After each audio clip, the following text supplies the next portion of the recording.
Hello everyone and welcome to this video. आज की video में हम पढ़ेंगे स्पेसिफिकली इन्फ्लुएंज़ा वायरस के बारे में।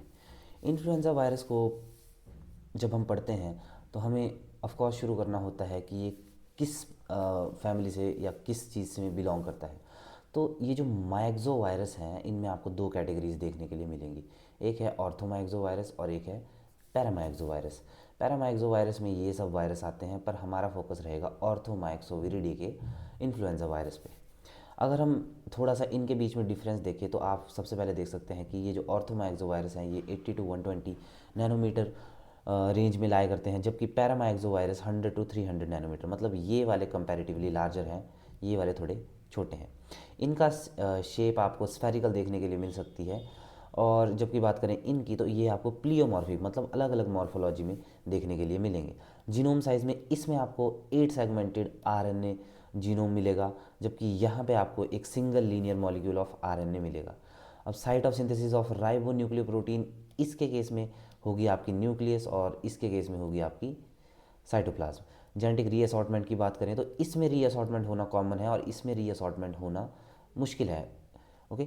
फिर एंटीजेनिक स्टेबिलिटी की बात करें तो ये इसके जो एंटीजेंस होंगे, जो इसके सरफेस में एंटीजेंस होंगे, वो थोड़े से अनस्टेबल देखने के लिए हमें मिलते हैं, मतलब उनमें चेंजेस होते रहते हैं, जबकि पैरामाइक्सो में ये काफ़ी हद तक स्टेबल रहता है।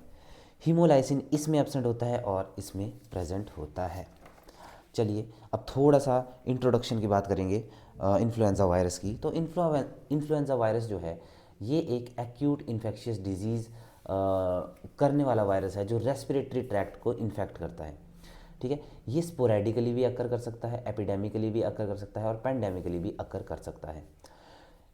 1889 से 90 तक एक पर्टिकुलर पैंडेमिक आया था जिसमें फेफर ने आइसोलेट किए थे हीमोफिलस इन्फ्लुएंजा के बैक्टीरिया और क्लेम किया था कि यही है the positive agent of influenza. But बाद में जब फर्दर एडवांसमेंट्स हुई, वायरस को आइसोलेट करना वगैरह शुरू हुआ और 1933 में स्मिथ, एंड्रयू एंड लेडलॉ ने आइसोलेट किए इन्फ्लुएंजा वायरस। ठीक है, इन्होंने कैसे किए? Bye reproducing the disease in फरेट्स। फरेट एक एनिमल है, ठीक है। उसमें इंटरनलाइज्ड इनोकुलेशन जब उन्होंने की तो उन्होंने ये पता किया कि इन्फ्लुएंजा वायरस है positive agent of influenza actually. और ये जो हीमोफिलस इन्फ्लुएंजा था ये एक सेकेंडरी कॉज बन गया। फिर इन्फ्लुएंजा की अगर बात करें तो इन्फ्लुएंजा जो है वो एनिमल्स, बर्ड्स, इनमें भी आपको इन्फेक्शन करता हुआ दिखाई देगा apart from humans. Birds particularly aquatic जो मतलब पानी से रिलेट करते हैं, जो फिश हंटिंग वगैरह करते हैं, उनमें वो वाले बर्ड्स आपको प्राइमरी रिजर्वायर दिखेंगे इन्फ्लुएंजा वायरस के। जो हमारा ये इन्फ्लुएंजा वायरस है ये 3 कैटेगरीज में डिवाइडेड है। Category A, I mean type influenza type A, type B and type C, जिसमें टाइप ए और टाइप बी हैं जो मोस्टली ह्यूमंस को अफेक्ट करते हैं। इसमें से भी सबसे कॉमन टाइप ए ही रहेगा आपका। और अगर मैं बात करूं तो टाइप ए नॉन ह्यूमंस को भी इन्फेक्ट करता है। टाइप बी उससे कम इन्फेक्ट करता है और टाइप सी भी इन्फेक्ट करेगा, बट टाइप सी के अगेंस्ट अब रेजिस्टेंस बहुत है और टाइप सी में आपको जो एंटीजेनिक वेरिएशन है वो भी बहुत कम देखने के लिए मिल जाती है। यहाँ मैंने लिखा है कि among type A is the most common human infecting virus. ठीक है, टाइप ए जो है इसमें आपको कॉमनली देखने के लिए मिलेगा जेनेटिक ड्रिफ्ट, एक्चुअली शिफ्ट भी देखने के लिए मिलेगा बट ड्रिफ्ट ज़्यादा कॉमन होगा। दस कैन इवन कॉज पैंडेमिक, अगर शिफ्ट हुआ तो पैंडेमिक कॉज करेगा, अगर ड्रिफ्ट हुआ तो ये स्पोरेडिक रहता है या एपिडेमिक वगैरह ही कॉज करता है। ठीक है, और अगर हम बात करेंगे कि ये ए, बी और सी कैटेगरीज में कैसे डिफ्रेंशिएट हुए तो ये डिपेंड करता है उसके इंटरनल एंटीजेंस पे, जैसे राइबो न्यूक्लियर प्रोटीन्स और एम प्रोटीन्स या एम मैट्रिक्स प्रोटीन। ओके, ये एंटीजेंस हैं, ये अभी हम थोड़ी देर में पढ़ेंगे, पर उससे पहले हम थोड़ी बात करेंगे इसकी मॉर्फोलॉजी की। अगर आप ध्यान से देखो तो ये रहा उसका डायग्राम। सेंटर से अगर हम शुरू करें तो आपको यहाँ पे 1 2 3 4 5 6 7 8 मैंने नंबर नोट कर दिए हैं। 8 सेगमेंट ऑफ आरएनए आपको देखने के लिए मिलेंगे, 8 सेगमेंट ऑफ आरएनए। ठीक है, अब ये जो आरएनए है ये बाहर से कोटेड रहेगा, एक न्यूक्लियोप्रोटीन है जो इसको कोट करता है, और उसी के साथ साथ पॉलीमरेज, जैसे ये रहे आपके आरएनए डिपेंडेंट आरएनए पॉलीमरेज, ये भी इसके साथ यहाँ पे सस्पेंडेड होते हैं। अब मैंने शो दो ही किए हैं, पर ये ज़्यादा हो सकते हैं और इनकी पोजीशन कहीं भी हो सकती है, ठीक है। और यही सब मिलके आपका इनका आरएनए, फिर उसको कवर करता हुआ एक हेलिकल सा न्यूक्लियोप्रोटीन, और ये पॉलीमरेज तीनों मिलके बनाते हैं राइबो न्यूक्लियोप्रोटीन, ठीक है। अब इसके अलावा यहाँ पे जो इसका स्फेरिकल जो स्ट्रक्चर है उसमें आपको एम प्रोटीन देखने के लिए मिलेगा, जो कि बाहर से कवर होगा एक लिपिड एनवेलप के साथ। फिर इसी सर्कुलर लिपिड लेयर की बाहर की तरफ ग्लाइकोप्रोटीन्स स्पाइक आउट करते हैं, मतलब पोक आउट से करते हैं, जैसे निकल रहे हैं। तो यहाँ पे जो ये ब्लू स्काई ब्लू ट्रायंगल जैसे आपको देखने के लिए मिल रहे हैं, ये हैं आपके हीमोग्लूटिनिन्स, और ये जो वाई या मशरूम शेप्ड स्ट्रक्चर्स आपको देखने के लिए मिल रहे हैं, ये हैं न्यूरामिनिडेज। और मैं अगर आपको बताऊं तो ये न्यूरामिनिडेज और हीमोग्लूटिनिन बहुत ज़्यादा रोल प्ले करते हैं इसको इन्फेक्टिव बनाने के लिए और इसकी पैथोजेनेसिस के लिए, ठीक है। अब यहाँ पे मैंने कुछ स्टेटमेंट्स लिखे हैं कि influenza virus is typically spherical virus with 80 to 120 diameter, ठीक है, ये इसका डायमीटर है। यहाँ से लेके यहाँ तक मैं कहूँगा कि 80 to 120 नैनोमीटर्स है, ये नैनोमीटर्स का ये वायरस होता है। It is radially visible in dark field microscopy. The negative sense single stranded RNA genome is segmented and exist in 8 pieces. तो इट मीन्स यहाँ पे जो भी आप मॉर्फोलॉजी में रिटन स्टेटमेंट्स लिखते हैं वो एक तरह की ऑब्जर्वेशंस होती हैं उसके डायग्राम की। अगर आपको डायग्राम बनाना आता है तो मॉर्फोलॉजी आप लंबी लंबी एक्सटेंड कर सकते हैं। अब इसमें एक स्पेशल चीज़ है जो कुछ लोग तो आपको बता देंगे, पर कहीं कहीं इसकी इंपॉर्टेंस उतनी नहीं होती, इसलिए नहीं बताया जाता। वो ये कि इसमें स्पेसिफिकली 8 आरएनए सेगमेंट ही क्यों होते हैं।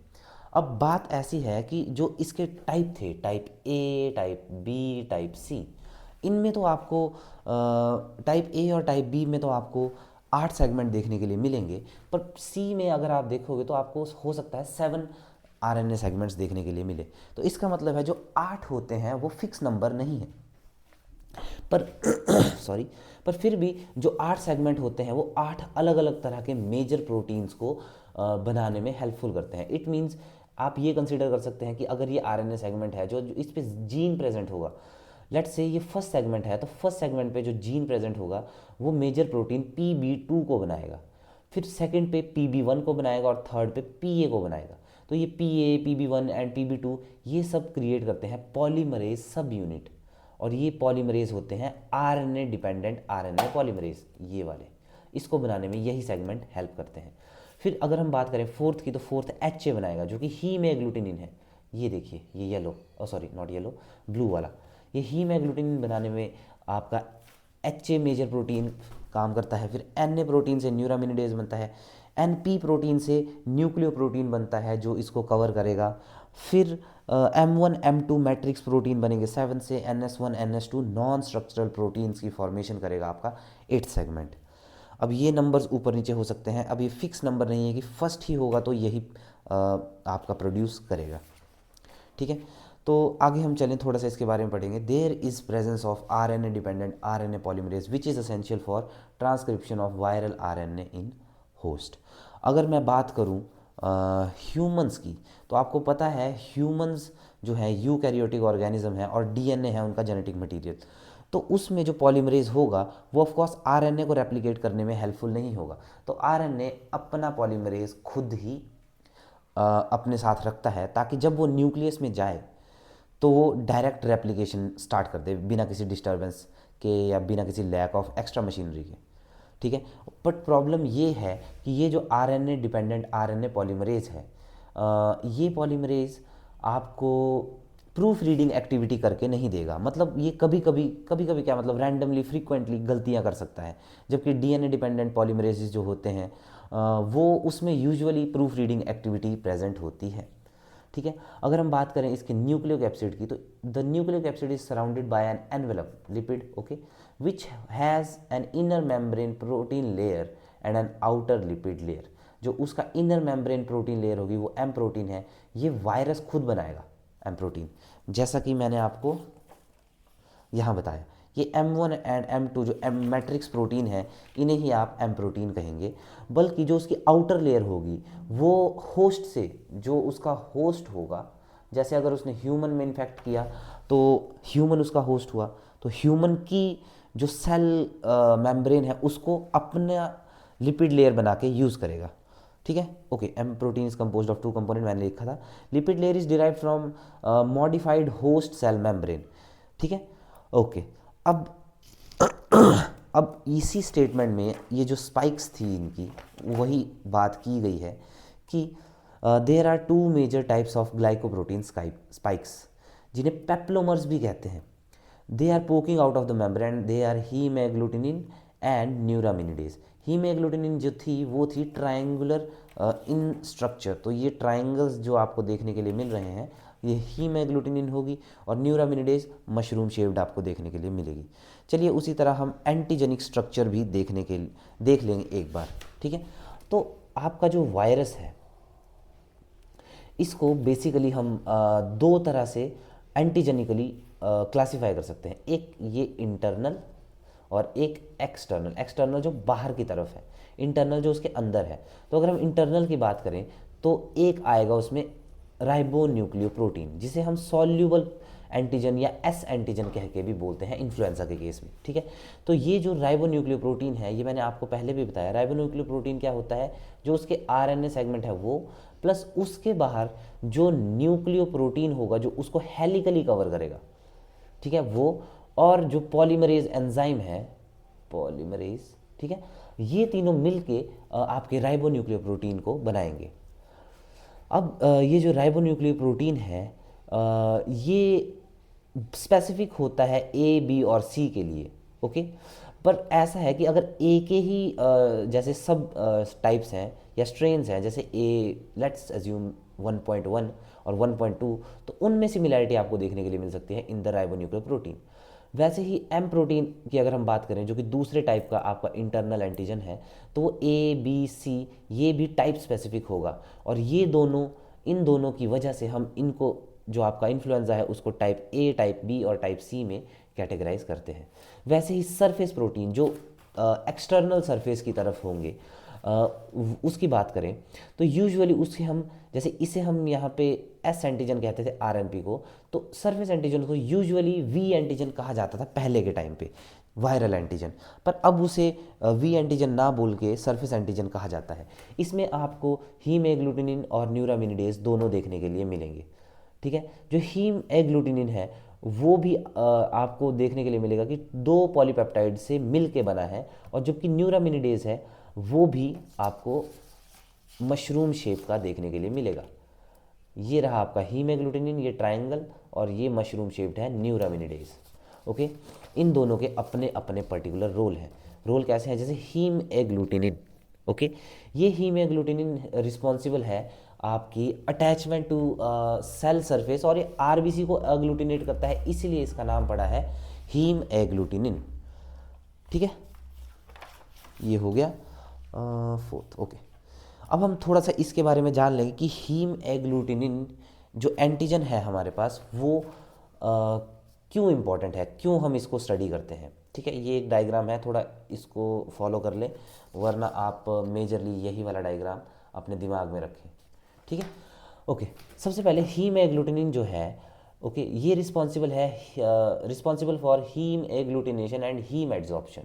ओके, बेसिकली एड्जॉर्प्शन मतलब सेल के सरफेस पे जाके ये चिपक जाएगा, उसके लिए रिस्पॉन्सिबल है हीम एड्जॉर्प्शन। ठीक है, वो रोल इसका है। और हीम एग्लूटिनेशन, जैसे ये है हमारा वायरस, ओके, तो ये रेड ब्लड सेल्स हैं, तो बहुत सारे रेड ब्लड सेल्स को अपने साथ ही अटैच कर लेगा अगर ये किसी ब्लड सैंपल इस पर अगर डाला जाए, और एक अग्लूटिनेटिंग सा क्लम्प बना देगा, इसके लिए ये रिस्पॉन्सिबल है। ठीक है, अगर ये जो ये हीम एग्लूटिनिन है, इसके against anti haemagglutinin antibodies भी बनती हैं हमारी बॉडी में। ठीक है, और ये जब बनती हैं, कब बनती हैं, जब आपका ये जो वायरस है इसने हमारी बॉडी को इन्फेक्ट कर दिया है। ठीक है, it enables virus to adsorb to mucoprotein receptor. ये बहुत बहुत इंपॉर्टेंट लाइन है कि जो म्यूकोप्रोटीन रिसेप्टर्स हैं on RBC and respiratory epithelial cells, दोनों पे होते हैं ये म्यूकोप्रोटीन रिसेप्टर्स, वहाँ पे जाके ये अटैच करता है। किसी किसी बुक में आपको म्यूकोप्रोटीन रिसेप्टर ना देके सियालिक एसिड रिसेप्टर भी बोल देगा, ठीक है। उस पे जाके अटैच कर जाते हैं। जो ये हीम एग्लूटिनिन है, ये haemagglutinin strain specific antigen होता है, और ये केपेबल, जो ये हीम एग्लूटिनिन है, बार बार वेरिएशन शो करता है, जिसकी वजह से आपको हर बार इन्फेक्शन होता हुआ दिखाई देगा। क्योंकि अगर वो सेम रहता, एक बार हो जाता, तो बॉडी ने अपनी मेमोरी रख ली होगी।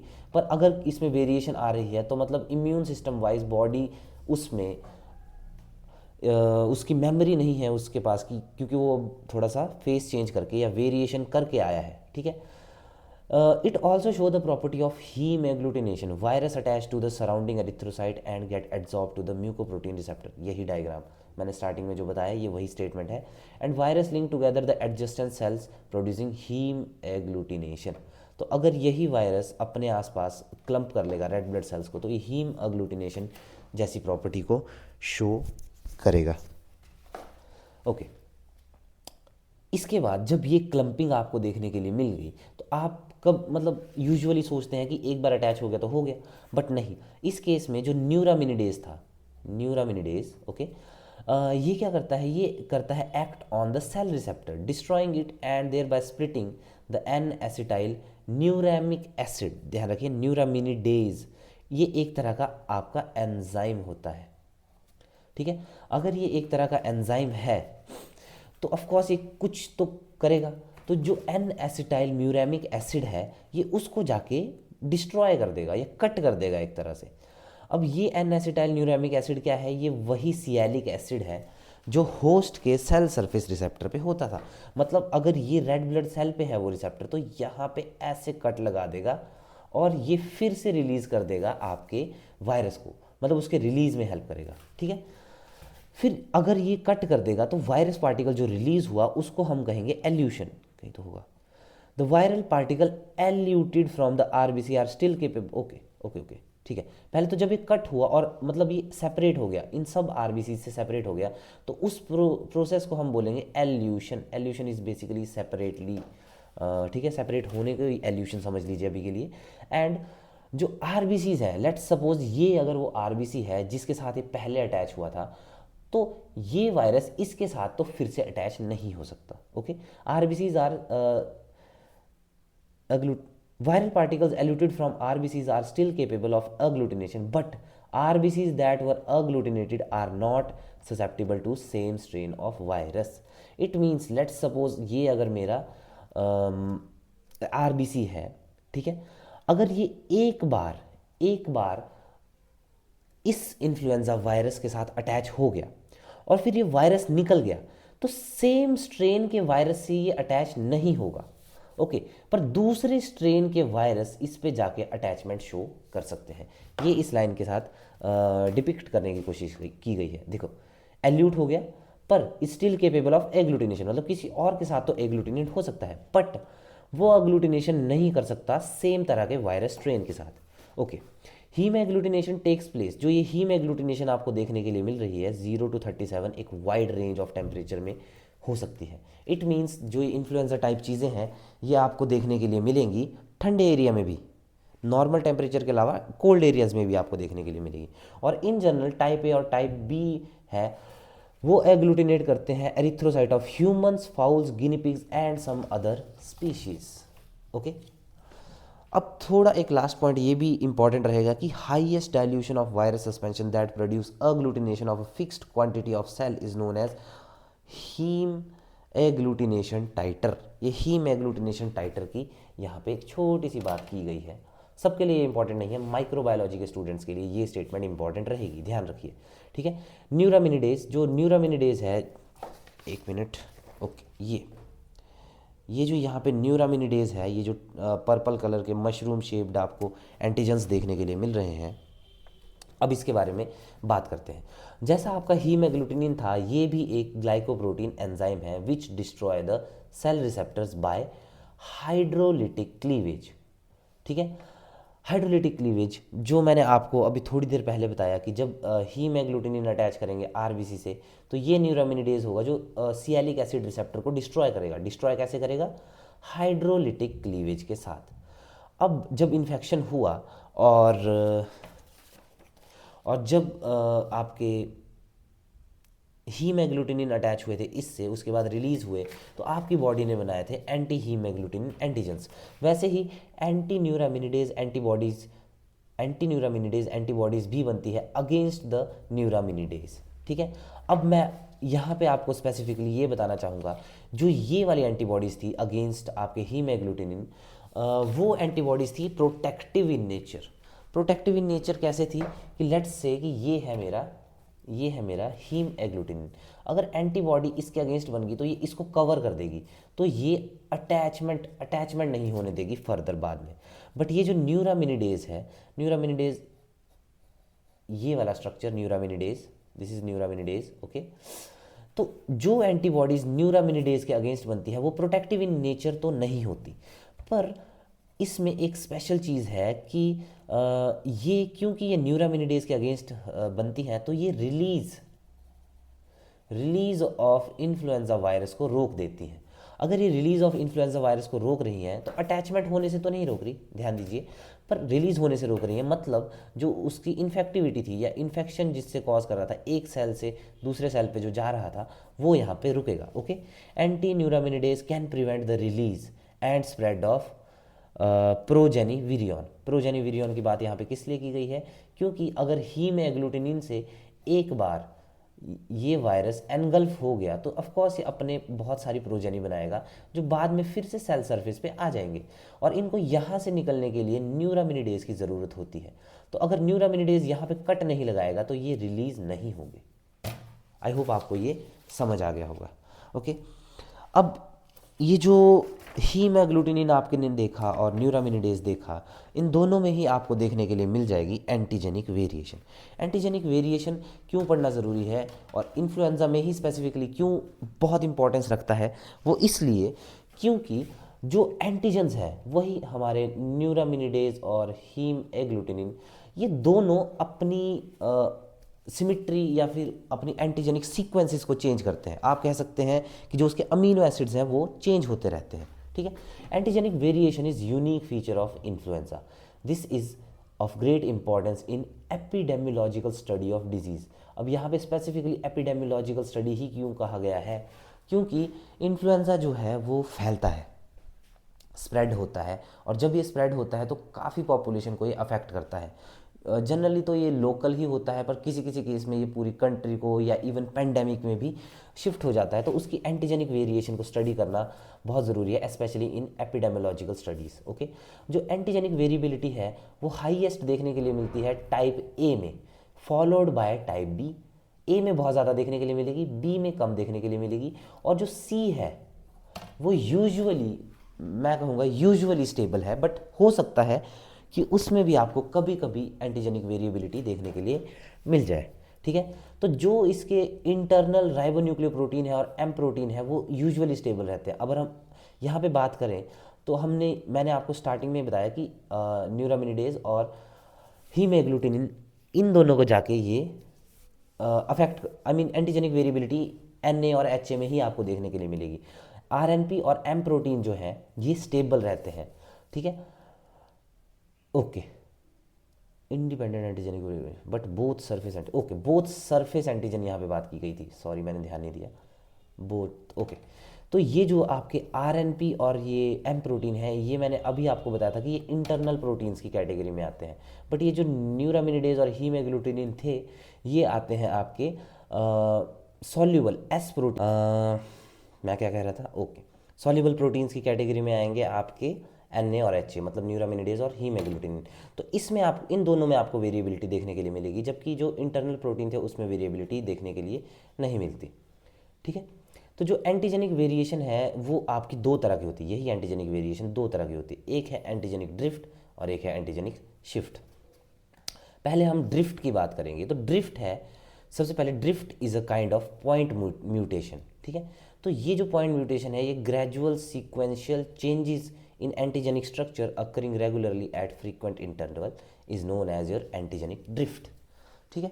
इसमें क्या होता है कि पॉइंट म्यूटेशन हो रही होती है, जैसे ये है आपका आरएनए, ये सपोज सीक्वेंस इसमें ऐसे ऐसे ऐसे ऐसे थे, पहले यहाँ म्यूटेशन हुई, फिर यहाँ म्यूटेशन हुई, फिर कहीं और म्यूटेशन हुई, तो ग्रेजुअली ये म्यूटेशन एक्यूमुलेट करती है, जिसकी वजह से आपको शिफ्ट शिफ्ट नहीं सॉरी ड्रिफ्ट देखने के लिए मिलता है। अब क्योंकि यहाँ पे सीक्वेंस में भी चेंज थी, तो ऑफ कोर्स अमीनो एसिड्स में भी चेंज आएगी। अगर अमीनो एसिड्स में चेंज आएगी तो न्यूरामिनिडेज और हीमोग्लूटिन दोनों में से जो भी एक्सप्रेस उसके अकॉर्डिंग होगा, उसमें आपको चेंज देखने के लिए मिलेगी। देखो, आरएनए डिपेंडेंट आरएनए पॉलीमरेज है, वो है इसकी एक्चुअल वजह कैसे, क्योंकि वो लैक करता है आपकी प्रूफ रीडिंग एक्टिविटी। अगर प्रूफ रीडिंग नहीं होगी तो फ्रीक्वेंट पॉइंट म्यूटेशंस होंगे, मतलब जब ये इसको कॉपी कर रहा होगा तो जो नया आपका स्ट्रैंड बनेगा उसमें कहीं ना कहीं तो प्रॉब्लम आपको देखने के लिए मिलेगी। तो वही प्रॉब्लम्स आज हुई, कल हुई, एक और दिन हुई, वैसे वैसे करके एक्यूमुलेट हो जाएंगी, और इसकी वजह से आपको देखने के लिए मिलेगा एक म्यूटेशन इन जीन, जिसकी वजह से चेंज इन प्रोटीन देखने के लिए मिलेगा, और altered antigenic site on HA and NA, मतलब हीम अग्लूटिनिन एंड न्यूरामिनिडेज दोनों पे आपको ये चेंज देखने के लिए मिलेगा। तो जो नया एंटीजन होगा वो प्रीवियस वाले से अलग बनेगा, पर एट द सेम टाइम वो रिलेट कर रहा होगा, क्योंकि ये थोड़े थोड़े से म्यूटेशन है। ठीक है, अब इस थोड़े थोड़े म्यूटेशन की वजह से आपको जो सीजनल इन्फ्लुएंजा है वो देखने के लिए मिलेगा, और स्पेशली उसके एपिडेमिक्स। ठीक है, ओके, बट इसमें एक खास बात है, क्योंकि वो अपने प्रिकर्सर या प्रेडिसेसर से रिलेट कर रहा था, जो प्रेडिसेसर्स के अगेंस्ट एंटीबॉडीज़ हमारी बॉडी ने बनाई थी वो भी उस पे काम ज़रूर करेंगी नए वाले पे। ओके, अब हम बात करेंगे एंटीजेनिक शिफ्ट की। एंटीजेनिक शिफ्ट में क्या है, इसमें जो ड्रिफ्ट में थोड़े थोड़े म्यूटेशन आए थे, अब इसमें एक पर्टिकुलर शिफ्ट देखने के लिए आपको मिल जाता है।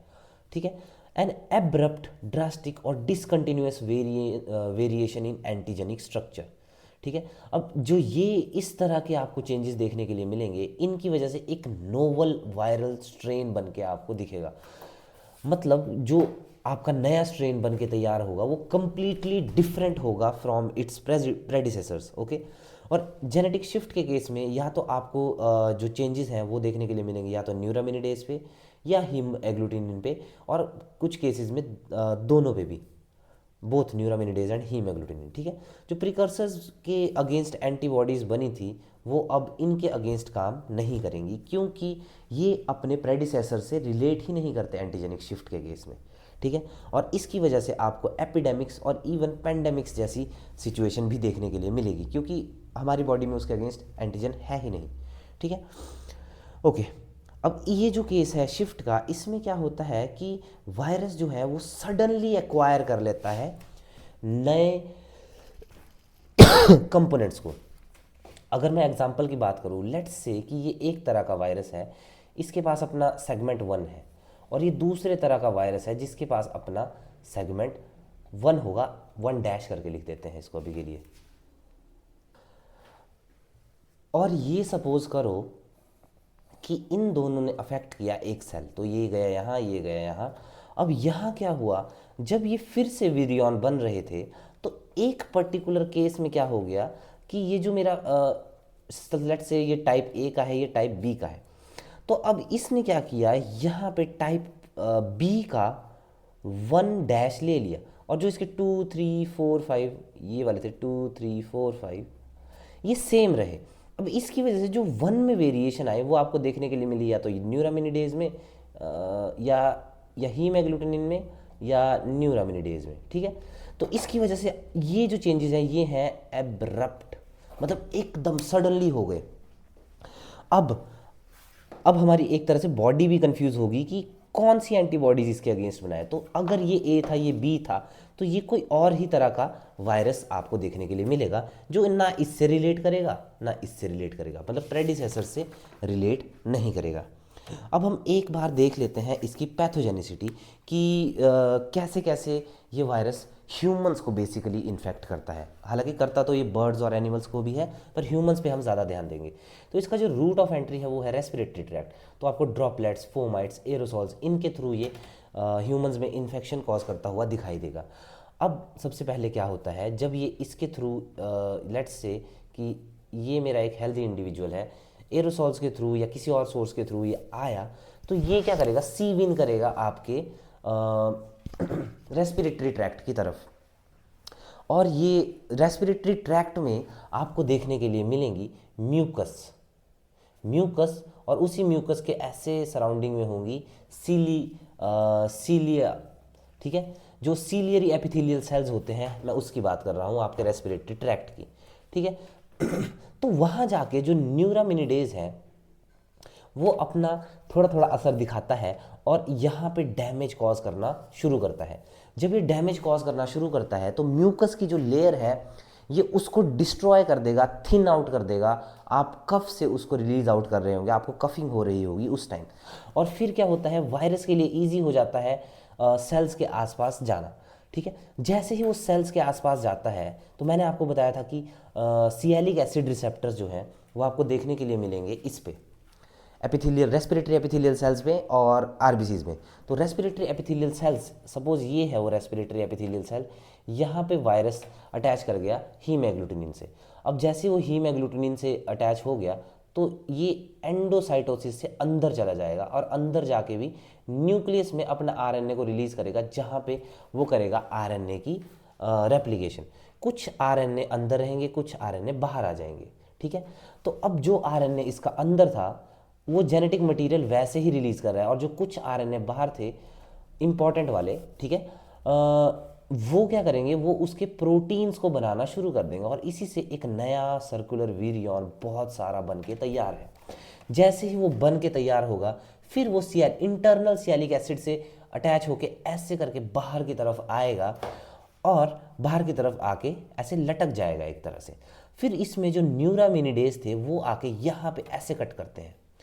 जब इन्होंने ऐसे कट किया तो ये होस्ट की मेम्ब्रेन को भी यहाँ से ले लेगा और यहाँ से हो जाएगा release out with the host membrane, ठीक है। तो अब ये रिलीज आउट हुआ तो फिर से अपना साइकिल कंटिन्यू करेगा और नए होस्ट सेल को इन्फेक्ट करेगा। यही सब मैंने यहाँ पे बताया था। इसमें एक स्पेशल बात याद रखें कि जो आरएनए डिपेंडेंट आरएनए पॉलीमरेज थे वो भी इसके साथ अंदर गए, तभी जाके वो रेप्लिकेशन प्रोसेस हुई। बाकी आप एक बार इसको पढ़ लें, ठीक है, और इससे हो जाएगा। जो प्रोसेस मैंने यहाँ पे बताई वही मैंने यहाँ पे स्टेप्स में लिखी है, ठीक है। अब हम बात करेंगे इसके क्लिनिकल फीचर्स की। क्लिनिकल फीचर्स में हम सबसे पहले देखेंगे कि जो इंक्यूबेशन पीरियड होता है इन्फ्लुएंजा वायरस का वो 1 से 3 दिन का होता है। मतलब लेट्स से अगर अभी मुझे इन्फ्लुएंजा वायरस ने इन्फेक्ट किया तो उसको मैं 0th आवर लेके चलूँ तो मुझे अभी से लेके 1 से 3 दिन लगेंगे साइन एंड सिम्टम्स को आने में, ठीक है। तो इस डिजीज़ की जो सीवियरिटी है वो वेरी करती है, जिसमें आपको माइल्ड कोरेजा भी देखने के लिए मिलता है। कोरेजा कुछ नहीं होता, बस कोल्ड होता है, राइनाइटिस भी कहते हैं, ठीक है। इन्फ्लेमेशन हो जाती है आपके नाक में अंदर की तरफ, जिसकी वजह से कोल्ड वाले सिम्टम देखने के लिए मिलते हैं। इससे लेके जो निमोनिया है इतना फेटल हो सकता है, और निमोनिया सच में फेटल होता है, जिसमें कभी कभी डेथ भी हो जाती है अगर ध्यान नहीं दिया, ओके। जो ज़्यादातर इन्फेक्शन है वो सब क्लिनिकल आपको देखने के लिए मिलते हैं। मतलब अगर मुझे इन्फ्लुएंजा का वायरस हुआ तो मुझे साइन एंड सिम्टम ही देखने के लिए नहीं मिलेंगे, पर मेरी बॉडी में वायरस होगा अवेलेबल। वैसे ही जो उसके टिपिकल क्लिनिकल सिम्टम्स या डिजीज़ आपको देखने के लिए मिलेगा उसमें मुझे फीवर, हेडेक और जनरलाइज्ड माइल्जिया देखने के लिए मिलेगी। वैसे ही रेस्पिरेटरी सिम्टम्स देखने के लिए मिलेंगे, ठीक है। रेस्पिरेटरी सिम्टम्स क्यों देखने के लिए मिलेंगे, क्योंकि ये जो आपकी पैथोजेनिसिटी थी, जब ये आपके एपिथेलियल सेल्स को डिस्ट्रॉय कर रहा था ऐसे ऐसे ऐसे ऐसे करके, ये कभी कभी लोअर रेस्पिरेटरी ट्रैक्ट में भी पहुंच जाता है और वहाँ भी डैमेज कॉज कर देता है।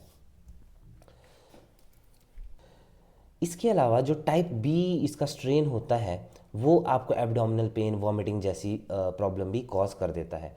और ये जो अगर ये डिजीज़ अनकॉम्प्लिकेटेड स्टेज में पहुंच गया तो अनकॉम्प्लिकेटेड स्टेज यूजुअली 7 डेज़ में रिजॉल्व हो जाता है, पर अब नई स्टडीज़ के अकॉर्डिंग 10 डेज़ भी इसको लग सकते हैं टू रिजॉल्व। कॉम्प्लिकेटेड स्टेज में निमोनिया हो सकता है, और जब ये हो रहा है, मतलब ये कॉम्प्लिकेटेड हो रहा है, तो इस इन्फ्लुएंजा वायरस के अलावा आपको बहुत सारे बैक्टीरिया भी दिखाई देंगे जो बैकग्राउंड में आपको डैमेज कर रहे होंगे। इसी को कहते हैं बैक्टीरियल सुपर इन्फेक्शन, ठीक है। अगर इसमें कार्डियक कॉम्प्लिकेशन हुई तो आपको मायोकार्डाइटिस और कंजेस्टिव फेलियर देखने के लिए मिलेगा। न्यूरोलॉजिकल प्रॉब्लम्स में आपको एंसेफेलाइटिस होते हुए दिखाई देगी। जो इन्फेक्शन है टाइप बी का वो एसोसिएट करता है रीज सिंड्रोम से। ये रीज सिंड्रोम आपको बहुत बैक्टीरिया के साथ और बहुत वायरस के साथ आता हुआ दिखाई देगा। इसमें स्पेशली जो यंग बच्चे होते हैं उनमें ये इन्फेक्ट करता है, और इसमें आपको acute degenerative changes in brain, liver and kidney देखने के लिए मिल सकती है, यानी कि ये ब्लड के थ्रू ऑर्गन्स में भी जा सकता है। अब हम बात करेंगे इसकी लैब डायग्नोसिस की कि अगर हमारे पास सैंपल आया तो हम उसको लैब में कैसे डायग्नोस करेंगे। तो सबसे पहला हमारे पास ऑप्शन है रैपिड डायग्नोसिस, हमें जल्दी जल्दी डायग्नोस करता है। तो उसमें हम क्या करेंगे, जो वायरल एंटीजन है उसको नेजोफेरेंजियल सेल्स में आप इम्यूनोफ्लोरेसेंस टेक्निक से डिटेक्ट कर सकते हैं। मतलब अगर हम वायरल कल्चर में इम्यूनोफ्लोरेसेंस लगाएं स्पेशली नेजोफेरेंजियल सेल्स में, तो आप इसको डिटेक्ट कर सकते हैं। वैसे ही अगर हम आइसोलेशन की बात करें तो जो फर्स्ट 2 to 3 डेज़ की इलनेस होती है पर्सन में, उस टाइम इसको हम आइसोलेट कर सकते हैं। हमें क्या करना है, जो थ्रोट गार्गल्स होते हैं, गरारे, ठीक है, उसको कलेक्ट करना है ऑनस ब्रॉथ सेलाइन। फिर उसको अगर इमिडिएटली प्रोसेस कर लिया तो ठीक है, नहीं तो 4 डिग्री पे स्टोर करके फिर थोड़े टाइम बाद प्रोसेस कर लो। फिर उसी जो आपका ये ब्रॉथ है उसमें एंटीबायोटिक्स का होना ज़रूरी है, ताकि जो बैक्टीरिया है वो डिस्ट्रॉय हो जाए और सिर्फ हमारा वायरस ही रहे। फिर इसी जो हमारा ब्रॉथ था इसको हमें इनोकुलेट करना है on two eggs and monkey kidney cell culture. आप इसको यूजुअली हम एमनोइटिक कैविटी में इसको इनोकुलेट करते हैं, पर इसके अलावा एलेंटोइक कैविटी में भी इसको डाला जा सकता है, और 11 से 13 दिन का एग होना चाहिए, उससे न कम न ज़्यादा, ठीक है। तो फिर जब हमने इसको इनोकुलेट कर दिया तो 35 डिग्री पे 3 दिन के लिए रखेंगे और इसका टेस्ट करेंगे of the allantoic cavity and amniotic fluid for haemagglutination. Of course haemagglutination के लिए हम ह्यूमन का रेड ब्लड सेल इसको दे सकते हैं, या फिर फरेट या फिर फाउल्स, इन सब चीज़ों के ब्लड को दे के उसका एग्लूटिनेशन देखेंगे तो हमें पता चल सकता है कि ये कौन सा वायरस है, बेसिकली इन्फ्लुएंजा वायरस। ओके, सब टाइप आइडेंटिफिकेशन में हीम एग्लूटिनेशन इनिबिशन टेस्ट करते हैं। कॉम्प्लीमेंट फिक्सेशन टेस्ट होता है जिसमें राइबोन्यूक्लियोप्रोटीन एंटीजन्स को चेक करते हैं, ए बी और सी तीनों का पता चल जाता है उसमें। फिर रेडियल इम्यूनोडिफ्यूजन होता है जिसमें antibodies against ribonucleoprotein H A और एन ए, मतलब हीमोग्लोबिन और न्यूरामिनिडेज तीनों के अगेंस्ट देखी जा सकती है। पीसीआर में अगर हम स्पेसिफिक प्राइमर्स ही डालें तो उस पर भी हमें पता चल सकता है कि कौन सा इन्फ्लुएंजा है जो हमें प्रॉब्लम कॉज कर रहा है। ट्रीटमेंट में ये और ये मेडिसिन आपने देखी होंगी, ये वाली स्टार्टिंग से यूज़ की जाती हैं, एमेंटाडीन और रिमेंटाडीन, ठीक है। ये क्या करती हैं, जो एवरेज ड्यूरेशन ऑफ डिजीज़ है उसको कम कर देती हैं और सिम्टोमेटिक इम्प्रूवमेंट देखने के लिए मिलती है। अब यहाँ ध्यान दें, सिम्टोमेटिक, सिम्टम्स ही इम्प्रूव कर रही है, बाकी काम आपका इम्यून सिस्टम करेगा। वैसे ही ज़ानामिविर है और ओसेल्टामिविर है, ये नेज़ल स्प्रे की तरह यूज़ होते हैं और ये ब्लॉक करते हैं आपके न्यूरामिनिडेज को। यहाँ पे एक केस स्टडी दी गई है स्वाइन फ्लू की, ये मैं नहीं बताऊंगा, पर आपको अगर पढ़ना है तो पढ़ सकते हैं। अभी रिसेंटली इंडिया में the economic time news channel जो है उसने भी एक आर्टिकल दिया था, वहाँ से ये डाटा मैंने लिया है कि जो इन्फ्लुएंजा ए का H3N2 वायरस है वो आजकल फैल रहा है in the month of February 2026। इतना ही है इस लेक्चर के लिए। Thank you very much and see you soon.